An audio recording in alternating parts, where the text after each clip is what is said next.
C'est bon, ça rec. On est bon ? Ouais. Models.fr vous présente son podcast. Bonjour à tous et bienvenue sur le podcast de Models.fr. Dans ce 7e épisode, nous accueillons Camille, qui est la directrice artistique du groupe Models.fr. Pardon, elle m'a fait un petit truc, ça m'a fait rire. Ça va Camille ? Oui, ça va et toi ? Oui, très bien, je te remercie. Contente d'être ici avec nous. Bah toujours, comme tous les jours. C'est parfait. Alors cet épisode va un petit peu changer des autres parce qu'on ne reçoit pas une bookeuse ni un booker, on reçoit une directrice artistique. Donc comme pour toutes les autres personnes, Camille, j'aimerais bien connaître ton parcours, comment tu es arrivée chez Models, même les études que tu as faites, tes expériences avant et voilà. Alors j'ai commencé après le lycée en faisant une année de fac en infocom à Paris 8. Ensuite, je suis allée dans une école de direction artistique qui s'appelle IARTSUP. Donc là, je me suis spécialisée en communication visuelle à partir de la 4e année. Donc on voit vraiment tout ce qui peut toucher à l'image. Ça peut être autant du graphisme de base, mais aussi du motion design, même dans le jeu vidéo. Enfin, il y a vraiment tout ce qui peut toucher à ça. Et ensuite, j'ai fait 2 ans, je crois, d'auto-entrepreneuriat. Donc juste après, je me suis lancée à mon compte. Et donc là, j'ai vraiment découvert ce que c'était la vie du travail seule. Donc c'était assez compliqué. C'était une expérience qui m'a beaucoup forgée dans mon métier, qui m'a vraiment appris justement le fait que je ne voulais pas travailler seule, que je veux travailler en équipe, que j'ai envie de partager tout ce que je fais, que j'ai envie d'échanger avec des gens, d'avoir plusieurs avis, etc. Donc du coup, je me suis mise à rechercher du travail et j'ai trouvé ma place ici en tant que DA chez Models. Donc ça fait combien de temps que tu es arrivée chez Models ? Ça va faire 4 ans. Alors ça consiste en quoi d'être directrice artistique chez Models ? Est-ce qu'il y a eu une évolution aussi, tout ça ? Enfin, quand tu es arrivée, en fait, quelles étaient d'abord tes premières missions ? Alors quand je suis arrivée, c'est vrai que ça a beaucoup changé depuis. Parce qu'au début, c'était vraiment concentré sur du graphisme pur et dur, je dirais, avec un petit peu d'élaboration de projet. Mais c'était quand même très, très intense parce qu'on n'était que 2. Donc, on n'avait pas vraiment le temps de se poser, de réfléchir à ce qu'on peut faire pour mettre en avant les agences. C'était un peu tout le temps très speed. Donc, on faisait énormément de petites missions, si j'ose dire. Ok. Mais donc, du coup, lesquelles, du coup, s'il te plaît ? De faire des newsletters, de mettre les books à jour, de faire des compos pour les mannequins de la Fashion Week, préparer les showpacks, de la retouche de Paula, de la retouche photo. Qu'est-ce qu'on faisait ? Un petit peu de vidéo, mais ça commençait. C'était pas non plus le cœur de nos missions. Et donc, ça a quand même beaucoup changé avec ton arrivée, Mathilde, quand tu es arrivée chez Models. Parce que justement, tu as pris en main les réseaux sociaux et donc suite à ça, on s'est mis quand même à... C'était un peu plus en fait. Ouais. On avait une personne de plus, c'était un peu plus voilà. simple. Et puis à vraiment avoir cet esprit de bon, ok, on y va, on va mettre en avant des trucs. De toute façon, il faut créer du contenu pour les réseaux, il faut y aller, il faut mettre les mannequins en avant. Donc, allons-y, quoi. Qu'est-ce qu'on peut faire ? Et donc, c'est là où vraiment, je pense que le métier de DA, c'est vraiment... Enfin, en tout cas, ma partie s'est vraiment développée à ce niveau-là avec toi. Et voilà, et qu'on a mis plein de belles choses en place depuis. Ouais. On va en parler. On le répète, il y a 10 agences maintenant depuis cette année, comme on a ouvert Gamin début septembre. Comment tu arrives à départager ton temps et le travail ? Alors, c'est vrai qu'avec les 10 agences, donc en tout, il y a à peu près 20 bookers. Donc, on travaille avec les 20 bookers, avec les 10 agences, aussi avec les 2 patrons. On est en lien direct avec nos patrons. Donc, ça fait quand même beaucoup d'interlocuteurs. Et il faut savoir aussi, c'est vrai que ça, c'est très important dans notre métier, savoir gérer un peu toutes les personnes, ne jamais prendre rien pour soi, voilà, avoir du recul et essayer justement de canaliser un peu tout le monde, de faire un peu tampon. Donc voilà, c'est quand même une partie importante du métier qui ne fait pas partie de la création pure et dure, mais qui fait quand même partie de notre quotidien. Et il faut savoir gérer ça. Et ensuite, pour la répartition du travail avec les agences, ça dépend évidemment des agences. Il y en a qui sont quand même beaucoup plus autonomes que d'autres. Ok. Pendant les Fashion Week, c'est la mode qui prime. Ouais. Donc là, il faut se rendre vraiment disponible pour Rockman et pour Cover, en fonction de Fashion Week homme ou femme. Et aussi pour Silver, qui est aussi l'agence mode senior. Donc qui va, j'espère, commencer vraiment à prendre plus plus sa place dans le milieu de la mode. Donc voilà, du coup, ça dépend des périodes, ça dépend des projets. Il y a des projets qui vont prendre plus de temps que d'autres. Et donc, du coup, on parle de projet, de répartition. Ton équipe. L'équipe l'a agrandi. Vous avez commencé à 2. Après, en effet, je suis arrivée. Maintenant, aujourd'hui, combien on est dans l'équipe? Explique-nous un petit peu tout ça. Même si, évidemment, du coup, vous l'aurez compris, je suis au courant. Mais comme c'est Camille là qu'on interroge, voilà, explique-nous comment ça se passe, qui fait quoi, comment vous répartissez les tâches au sein de cette team. Donc, nous sommes 5 en tout maintenant. Donc, il y a moi en DA, il y a Yuen qui est avec moi en DA aussi, qui me regarde, coucou. Qui s'occupe du podcast avec nous. Merci, qui s'occupe Yuen. du podcast. On voilà. Yuen. Donc, du coup, Yuen qui est avec moi en DA. Ensuite, il y a toi, Mathilde, en communication. Donc, du coup, avec toute la gestion des réseaux sociaux et de la stratégie de communication. Avec toi, il y a Daniela et Enzo. Eh oui, c'est vrai. Qui nous ont rejoints aussi. Qui nous ont rejoints il n'y a pas si longtemps que ça. Donc, ça fait quand même pas longtemps qu'on est 5. Ça change aussi beaucoup la dynamique des choses parce que quand on travaillait beaucoup toutes les deux sur tous les projets, c'était complètement une autre organisation. Et en fait, quand on met quelque chose en place, on s'occupe de tout. On s'occupe de l'élaboration du projet, de la discussion avec les bookers, de la validation avec les patrons et de faire les projets, que ça sorte concrètement. Voilà, on n'a pas une autre équipe d'exécutants, entre guillemets, qui vont mettre les projets en place, quoi. Aujourd'hui, ta journée, comment elle peut, une semaine, en tant que directrice artistique chez Models, comment ça se passe? Une journée ou une semaine chez Models. Ouais. Bah, une journée, c'est compliqué, on va dire une semaine. Comme ça. Une journée, c'est... On ne sait jamais trop comment ça va se passer. Je vais avoir lundi, 9h30, voilà. Après, à 10h30, il y a ça, et 11h30, on voit. On ne sait jamais trop comment ça va se passer, en fait, une journée chez Models. Je pense qu'on arrive le matin, je sais à peu près ce que j'ai à faire, voilà, que ce soit de la gestion de projet ou de la retouche, voilà. Je sais à peu près ce que j'ai à faire, mais c'est vrai qu'à 10h, à 11h ou à 16h, il peut y avoir complètement autre chose qui arrive d'un coup, du style « Ah, bah, j'ai besoin de ça en urgence. Ok, bon, bah, du coup, on le fait. Et donc, il faut être vraiment polyvalent, savoir s'adapter à tout et à tout le monde à n'importe quel moment. Et aussi savoir se rendre disponible, c'est important. Être réactif. Voilà, être réactif. Et donc les books, est-ce que tu peux nous parler? Qu'est-ce que c'est qu'un book? À quoi ça sert? Quelles sont leurs destinations, clients, sites, les deux? Donc oui, du coup, c'est sur le site pour la plupart des agences. C'est ce qui va montrer voilà, l'expérience du mannequin, comment il pose. C'est des campagnes, en fait, qu'on met dans un book? Il y a des campagnes, mais il peut aussi y avoir ce qu'on appelle des tests photos qu'ils vont faire avec les photographes pour les New Face, par exemple, qui vont pas forcément avoir de campagne tout de suite à montrer. Donc, il faut quand même les préparer, les mettre en situation de shooting, enfin de vrai shooting, autre que les polars qui vont simplement être voilà, de face, de profil. Et vous, les books, du coup, c'est quoi votre rôle dans les books? Est-ce que vous en avez un? Vous faites de la retouche peut-être? Vous choisissez des photos? Alors, ça nous arrive, oui, de choisir les photos qui vont être dans les books des mannequins. Sinon, la retouche, on retouche jamais les photos des photographes.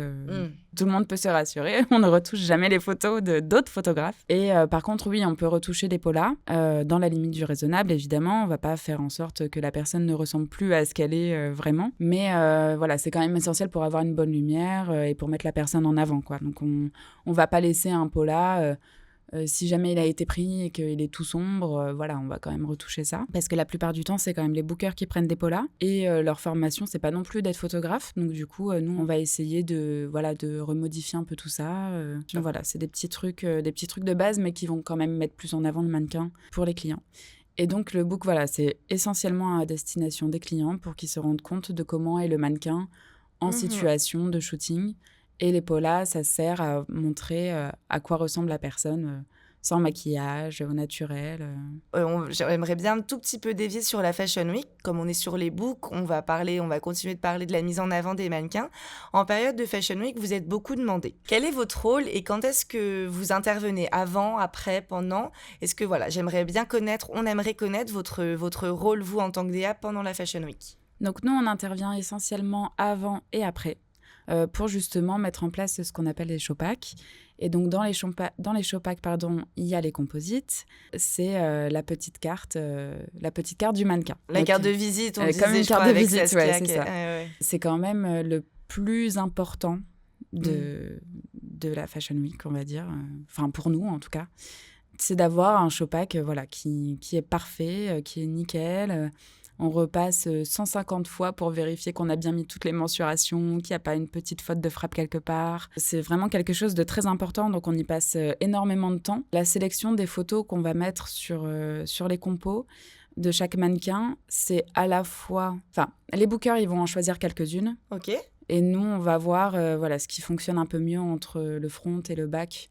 Oui, c'est ce cool. qui peut être donc vous donnez assez votre harmonieux. Avis. Ok, c'est cool. Des fois, c'est des polas. Quand c'est les New Face, c'est essentiellement des polas pour les New Face. Donc, du coup, il y a quand même une retouche là qui est beaucoup plus poussée que la retouche assez quotidienne de pola. Il faut que la lumière soit parfaite, il faut que le fond soit parfait, il faut que ce soit exactement le même gris ou blanc derrière. Donc, il y a un vrai travail de retouche très précis. C'est quand même du travail assez... minutieux. Ouais, minutieux. Il faut faire très attention à pas faire de faute de frappe, à avoir toujours le bon nom sur la bonne personne. Ouais. Ça paraît un peu bête, mais par exemple, pour Rockman, on va avoir dans le show pack à peu près 50 ou 60 mannequins. Pour Cover, là, la dernière fois, donc vu qu'ils ont fait une refonte, on a refait les compos pour tout le monde. Donc ça fait vite 100, 150 compos, même s'il n'y a pas 150 filles dans leur show pack, mais... C'est quand même une période très intense pendant 2 semaines. 2 semaines avant. C'est même encore avant que vous y mettez, parce que normalement, même vous envoyez le show pack. On va dire qu'on s'y met 1 mois avant la Fashion Week. C'est ça, ouais, exact. Voilà, mais un petit peu tout mélangé. Donc le temps de réceptionner les photos, de les mettre à jour, etc. Et finalement, non, on va mettre celle-là. Et puis en fait, est-ce qu'on peut essayer celle-là ? Ouais, c'est un ping-pong en vrai. Et donc, voilà. Entre Booker et DA de en fait passer cette photo et on peut imprimer ça. Il faut rajouter. Donc il faut être quand même hyper attentif, très très réactif. Être disponible tout le temps. C'est la période la plus importante pour l'agence. Enfin, pour les agences de mode. Mais ce que disait Saskia, c'est quand même, en termes financiers, c'est une des plus grosses périodes pour les agences de mannequins mode. Tout à fait. C'est là où, en effet, s'ils ont des beaux shows, bah, évidemment. Et donc, tout à fait. Il faut en parler, ça reste des agences qui sont aussi là pour... ils vont ramener de l'argent et c'est logique que ce sont les périodes les plus cruciales, j'ai envie de dire. C'est ça. Donc, nous, on a aussi envie d'être à la hauteur et de bien faire notre travail, à la fois pour l'agence, à la fois pour le mannequin aussi, et pour les clients. Et justement, que l'agence ne paraisse pas ridicule parce qu'il y a des fautes de frappe partout. Donc non, il faut que ce soit vraiment très carré. Et après la Fashion Week, donc après se déroule une semaine où c'est les réseaux sociaux et l'équipe communication qui va être à fond, n'est-ce pas ? Et donc après cette semaine-là, nous, on est à fond pour faire justement ce qu'on appelle les Fashion Week Review, montrer tout ce qui a été fait, tous les mannequins qui ont défilé pour tous les shows. Et donc, on fait une newsletter et une vidéo qui sort aussi sur les réseaux sociaux et sur YouTube. Donc, on a encore la vidéo qui revient. On a toujours la vidéo. Et la vidéo est souvent là. Oui, les newsletters. Les newsletters, important. Ton métier, c'est également de faire des newsletters des agences. Est-ce que tu peux nous expliquer bêtement, en vrai, ce qu'est une newsletter, à quoi elle sert, en fait, et quelle est leur destination aux news ? Et comment ça s'organise, le rythme un petit peu de tout ça. Les newsletters, pareil. Donc, le rythme, ça change encore en fonction de toutes les agences. Voilà, il n'y a pas qu'une seule agence. Voilà. Donc du coup, il y a les 10 agences, donc du coup, ça fait 10 rythmes différents de newsletters, avec des newsletters complètement différentes. Donc, celles qui reviennent souvent, ça va être pour présenter les dernières campagnes, par exemple. Les New Face aussi, les dernières New Face. Mais c'est vrai que des fois, on peut avoir un highlight sur une personne qu'on veut mettre en avant, d'un coup qui arrive, on a inscrit telle personne, et donc du coup on a envie de montrer aux clients qu'on a inscrit telle personne, donc paf, une newsletter, c'est toujours efficace, ça marche toujours pour montrer l'avancement des agences, bien sûr, ce qui se passe en fait, bien sûr, tenir au courant les clients et tout. En fait, on met beaucoup sur les réseaux, ça on pourra le dire, mais en effet, tout le monde n'a pas forcément Instagram. Tous les clients n'ont pas tous les réseaux, donc du coup, il faut quand même envoyer toujours une petite newsletter. Ça fait toujours une petite piqûre de rappel pour quelque chose. C'est clair. Et ça permet aussi, de temps en temps, de mettre en avant ce qu'on peut faire, comme Moment Twins, comme Make a Difference qu'on avait fait avec Wanted. Donc voilà, de temps en temps, on met une petite vidéo par-ci par-là, un petit projet qu'on a fait pour essayer aussi de les mettre en avant. ça se passe comment en fait la mise en place de projets, justement de projets vidéo par exemple? Comment vous organisez ça au sein de l'équipe et avec les bookers? Quand on met en place un projet, l'idée peut venir de soit de nous 5, voilà, que ce soit d'une personne ou d'un échange de 2, etc.